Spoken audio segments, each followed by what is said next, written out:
Daily. Taste the Daily. MGR உணர்வுகளுக்கு மதிப்பு தரக்கூடியவர். எம்ஜிஆர் தன்னுடைய ரசிகர்கள், தன்னுடைய நேயர்கள் என்றால், ஆமா நம்ம படத்தை பார்க்கறாங்க, நம்மள ரசிக்கிறாங்க, கைதட்டுறாங்க என்று அப்படி சாதாரணமாக நினைப்பவர் அல்ல எம்ஜிஆர். ரசிகர்களும் எம்ஜிஆரை பொறுத்தவரை வெறும் ரசிகர்களாக இருந்தார்கள், தீவிர பக்தர்களாக இருந்தார்கள் என்பதுதானே உண்மை. புதுச்சேரியில ஒரு மீனவர் குப்பத்தை சேர்ந்த கோவிந்தசாமி அப்படிங்கக்கூடிய எம்ஜிஆருடைய ரசிகர் இல்ல, தீவிர வெறியர், தீவிர பக்தர். தன்னுடைய திருமணத்தை எம்ஜிஆர் வந்து நடத்தி வைக்க வேண்டும் என்று எம்ஜிஆருக்கு பல கடிதங்களை எழுதுகிறார். இந்த விவரத்தை அறிந்த சில உதவியாளர்கள், இவர் திருமணத்தை நடத்தி வைக்க புதுச்சேரிக்கு முதலமைச்சர் எம்ஜிஆர் சென்னையிலிருந்து வர வேண்டும், இது நடக்கிற காரியமா என்று கோவிந்தசாமி எம்ஜிஆருக்கு எழுதிய கடிதங்களை எல்லாம் அவர்கள் எம்ஜிஆரிடம் காட்டாமல் மறைத்து விட்டார்கள்.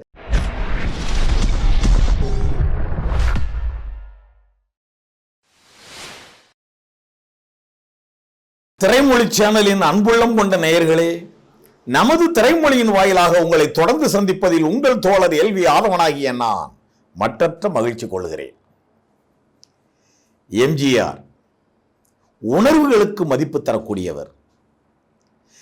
எம்ஜிஆர் தன்னுடைய ரசிகர்கள், தன்னுடைய நேயர்கள் என்றால், ஆமா நம்ம படத்தை பார்க்கறாங்க, நம்மள ரசிக்கிறாங்க, கைதட்டுறாங்க என்று அப்படி சாதாரணமாக நினைப்பவர் அல்ல எம்ஜிஆர். அந்த ரசிகர்களினுடைய உணர்வுக்கு மரியாதை தரக்கூடியவர். ரசிகர்களும் எம்ஜிஆரை பொறுத்தவரை வெறும் ரசிகர்களாக இருந்தார்கள், தீவிர பக்தர்களாக இருந்தார்கள் என்பதுதானே உண்மை. இதையும் எம்ஜிஆர் அறிவார். அப்புறம் எம்ஜிஆர் சாதாரணமாக ஏழை எளியவனாக வாழ்ந்து மிகச்சிறந்த மிகப்பெரிய நடிகராக உயர்ந்து முதலமைச்சராக உலவி வந்து இப்பேற்பட்ட மிகப்பெரிய விஐபியாக எம்ஜிஆர் வந்த பிறகும் தன்னை நாடி வருகிற விஐபிகளுக்கு ஒரு மரியாதை, சாதாரண ரசிகர்களுக்கு ஒரு மரியாதை என்றெல்லாம் நினைக்க மாட்டார். விஐபிக்கும் அந்த மரியாதை, ரசிகர்களுக்கும் அந்த மரியாதை. இவரை பொறுத்தவரை வந்திருப்பவர்களுடைய அந்த உண்மை உணர்வை, அந்த உண்மை அன்பு நேசத்தை, அதை கவனித்து எடை போடக்கூடியவர் எம்ஜிஆர். பாருங்க, இவர் முதலமைச்சர். புதுச்சேரியில ஒரு மீனவர் குப்பத்தை சேர்ந்த கோவிந்தசாமி அப்படிங்கக்கூடிய எம்ஜிஆருடைய ரசிகர் இல்ல, தீவிர வெறியர், தீவிர பக்தர். எம்ஜிஆர் அந்த கோவிந்தசாமி வரைக்கும் பார்த்ததில்லை. ஏங்க, எம்ஜிஆர் கோடிக்கணக்கான பேர் நேசிக்கிறாங்க, எல்லாத்தையும் நேர்லையா பார்த்திருப்பாரு? எல்லாருக்கும் எம்ஜிஆர் தெரியும். எம்ஜிஆருக்கு ஒவ்வொரு இண்டிவிஜுவலும் எப்படி தெரியும்? அந்த கோவிந்தசாமி அவருக்கு திருமணம், தன்னுடைய திருமணத்தை எம்ஜிஆர் வந்து நடத்தி வைக்க வேண்டும் என்று எம்ஜிஆருக்கு பல கடிதங்களை எழுதுகிறார். இந்த கடிதங்கள் எல்லாம் எம்ஜிஆருடைய அலுவலகத்திற்கு வருகிறது. அப்ப எம்ஜிஆருக்கு உதவியாளர்கள் நிறைய பேர் இருப்பாங்க. அந்த கடிதங்களை பார்ப்பாங்க, பிரிச்சு பார்ப்பாங்க. எம்ஜிஆர்ட்ட எதை கொடுக்கணும், இது கோவிந்தசாமி புதுச்சேரி மீனவர் குப்பம், இவர் திருமணத்தை நடத்தி வைக்கிறது. இந்த விவரத்தை அறிந்த சில உதவியாளர்கள், எப்படிங்க ஒரு கடற்கரை மணலில் ஒரு மீனவர் குப்பத்தை சார்ந்த ஒரு சாதாரண எம்ஜிஆர் ரசிகர், யாரோ ஒரு கோவிந்தசாமி, இவர் திருமணத்தை நடத்தி வைக்க புதுச்சேரிக்கு முதலமைச்சர் எம்ஜிஆர் சென்னையிலிருந்து வர வேண்டும், இது நடக்கிற காரியமா என்று கோவிந்தசாமி எம்ஜிஆருக்கு எழுதிய கடிதங்களை எல்லாம் அவர்கள் எம்ஜிஆரிடம் காட்டாமல் மறைத்து விட்டார்கள். மறைத்து விட்டார்கள், திட்டம் போட்டு மறைக்கல, அது பிராக்டிக்கலா நடக்காது. இப்போ எம்ஜிஆர் எப்போதுமே ராமாவரம் தோட்டத்துல சில நாள்களை குறித்திருப்பார். இப்போவெல்லாம் தன்னை யார் வேண்டுமானாலும் வந்து பார்க்கலாம்னு சொல்லி, அப்படிப்பட்ட அந்த நாட்களில் கூட்டங்கள் எம்ஜிஆர் வீட்டில் ராமாவரம் இல்லத்தில் குவியும். அதுல ஒவ்வொரு தனிப்பட்ட மனிதனையும் இவர் தனித்தனியாக சந்திப்பார், யாரையும் உதாசீனப்படுத்த மாட்டார். இவங்களெல்லாம் சந்திச்சுட்டு தான் எம்ஜிஆர் ஃபாஸ்டா வேலையை கிளம்புவார், வெளியே கிளம்புவார்.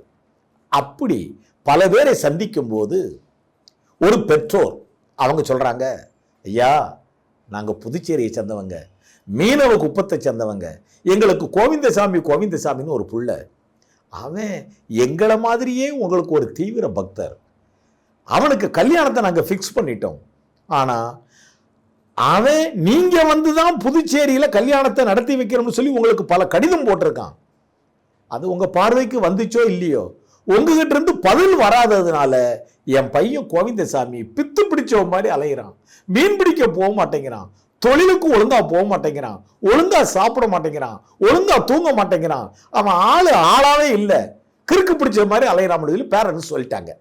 எம்ஜிஆர் அதை கொஞ்சம் சீரியஸா வியந்து பார்க்கிறார். என்ன சொல்றீங்க? எனக்கு கடிதம் போட்டானா, எனக்கு தகவல் கொடுத்தானா? உதவியாளர்களை அழைக்கிறார், அவங்கெல்லாம் வராங்க. என்னையா இது? யார் புதுச்சேரியில் கோவிந்தசாமி மீனவ குப்பத்தை சேர்ந்தவர், அவர் கல்யாணத்துக்கு நான் வரணும்னு சொல்லி கடிதம் போட்டானா? எனக்கு அந்த கடிதங்கள் எதுவுமே கண்ணுக்கு வரலையே, நீங்க எதையும் காட்டலையே என்று சொல்ல, உதவியாளர்கள் இப்போதுதான் எம்ஜிஆரை பார்த்து தலையை சொரிந்து கொண்டு, கடிதம் வந்தது உண்மைதான், ஆனால் அது எப்படிங்க அங்கே இல்லை, நீங்க எப்படி போக முடியும்? ஒரு தமிழ்நாட்டு முதலமைச்சர் என்ன பேச்சு பேசுறீங்க?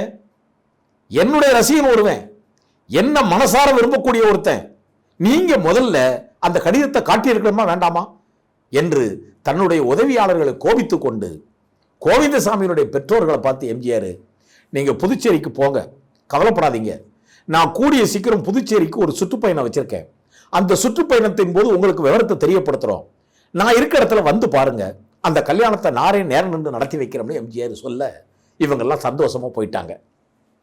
சில காலங்களும் கழிந்தது. எம்ஜிஆர் திட்டமிட்டபடி புதுச்சேரிக்கு சுற்றுப்பயணம் போறாரு. அவங்களுக்கும் இன்டிமேஷன் கொடுத்தாச்சு அந்த கோவிந்தசாமி பேரண்ட்ஸுக்கு. இவர் தங்கியிருந்த இடத்துல கூட்டம், கோவிந்தசாமியோட பேரண்ட்ஸும் வர்றாங்க. வந்த இடத்துல அந்த கல்யாண விவரத்தை மீண்டும் எம்ஜிஆருக்கு சொல்ல, அதெல்லாம் எனக்கு தெரியும். அப்போ உதவியாளர்கள்லாம் கூட்டத்துக்கு நேரமாச்சு போறாங்க. இல்லை இல்லை, மணமக்களை வர சொல்லுங்க, கல்யாணத்தை நடத்தி கொடுத்துட்டு நான் கூட்டத்துக்கு போறேன் என்று சொல்ல, உதவியாளர்கள் எம்ஜிஆர் சொல்லியாச்சே சரி என்று சொல்லி அவங்க எல்லாம் போய் கோவிந்தசாமியினுடைய பெற்றோர்கள் உறவினர்கள்ட்ட போய், ஏங்க உங்க பையன் உங்க மருமக அந்த கல்யாணத்தை நடத்தி வைக்கிறதா தலைவர் ஒத்துக்கிட்டாரு, கூட்டிக்கிட்டு வாங்க, திருமணத்தை அவர் கையினால நடத்தி வச்சுக்கிட்டு தான் அவருடைய கூட்டத்துக்கு போறோம்னு இருக்காரு, கூட்டிக்கிட்டு வாங்கன்னு சொல்ல, அங்கதான் ஒரு ஷாக்கு. கோவிந்தசாமியோட பெற்றோர்களும் உறவினர்களும் எம்ஜிஆரின் உதவியாளர்கிட்ட ஒரு விஷயத்தை சொல்லவும் முடியாம மெல்லவும் முடியாம மென்னு முழுங்குறாங்க. தயங்கி தயங்கி சொல்றாங்க, ஐயா நீங்க நினைக்க மாதிரி என் பையன் கோவிந்தசாமியும் மனம் பொண்ணு இங்க வரல ஐயா, என் பையன் அடம் பிடிக்கிறான் ஐயா கோவிந்தசாமி. எம்ஜிஆர் கண்டிப்பா எங்க மீனவ குப்பத்துக்கு வந்து அங்க வந்துதான் தாலி எடுத்து கொடுத்து திருமணத்தை நடத்தி கொடுக்கணும், இல்லைன்னா நீங்க என்னை யாரும் பார்க்க முடியாது, நான் அப்படி என்று சொல்லிவிட்டு என் பையன் பித்து பிடிச்ச மாதிரி இருக்காயா என்று சொல்ல, இதை எப்படி எம்ஜிஆர் வந்து சொல்லுவாங்க? அவங்க அந்த பேரண்ட்ஸையும் பெற்றோர்களையும் உறவினர்களையும் பத்தி ஏங்க என்னங்க பேசுறீங்க நீங்க? ஏங்க அவரை ஒரு முதலமைச்சர் நினைச்சிக்கலாம், என்ன நினைச்சீங்க? அது என்னங்க அவ்வளவு பெரிய கடற்கரை மண்ணில் எப்படிங்க இறங்கி வருவாரு? முதல்ல அந்த கடற்கரை மேல கார் போவாங்க, வண்டி நின்றுச்சுன்னா என்னங்க ஆகும்? அவர் அத்தனை கிலோமீட்டர் எழுச்சி நடந்து வருவாராங்க என்று சொல்ல, இந்த கசமுசா சத்தத்தை கேட்ட எம்ஜிஆர், அங்க என்ன சத்தம் அப்படின்னு எம்ஜிஆரே வந்து விட்டாராம்.